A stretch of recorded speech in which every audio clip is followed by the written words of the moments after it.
going to sell until I can realize at least $500 million. He'd said it pouty, Lord Fauntleroy, aging junkie. Ava Gardner cruised by the pool. Pete waved. Ava flipped him the bird. They went back. He got her an abortion in exchange for a weekend with Hughes. Renaissance man, Pete. Pimp, dope procurer, licensed PI goon. Hughes and him went way back. June 52, L.A. County Deputy Sheriff Pete Bondurant, night watch commander at the San Dimas substation. That one shitty night.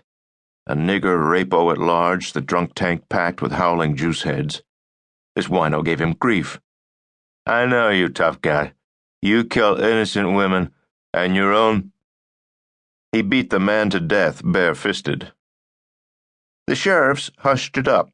An eyeball witness squealed to the feds. The L.A. agent in charge tagged Joe Wino, Joe civil rights victim. Two agents leaned on him, Kemper Boyd and Ward J. Little. Howard Hughes saw his picture in the paper and sensed strong-arm potential. Hughes got the beef quashed and offered him a job. Fixer, pimp, dope conduit. Howard married Jean Peters and installed her in a mansion by herself. Add watchdog to his duties. Add the world's greatest rent-free doghouse, the mansion next door. Howard Hughes on marriage. "I find it a delightful institution, Pete, but I also find cohabitation stressful. Explain that to Jean periodically, won't you? And if she gets lonely, tell her that she's in my thoughts, even though I'm very busy." Pete lit a cigarette. Clouds passed over. Pool loungers shivered. The intercom crackled. Hughes was beckoning. He walked into the bedroom.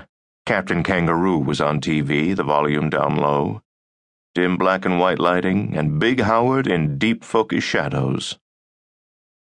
"Sir." "It's Howard when we're alone, you know that." "I'm feeling subservient today." "You mean you're feeling your oats with your paramour, Miss Gail Hendy? Tell me, is she enjoying the surveillance house?" "She likes it.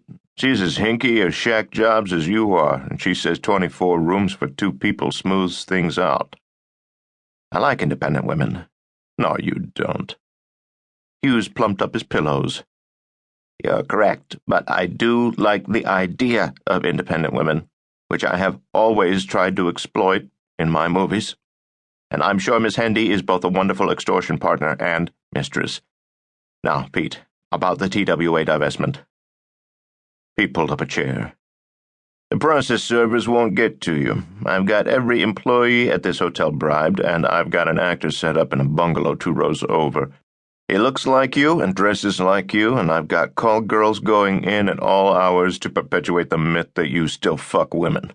I check every man and woman who applies for work here to make sure the Justice Department doesn't slip a ringer in. All the shift bosses here play the stock market.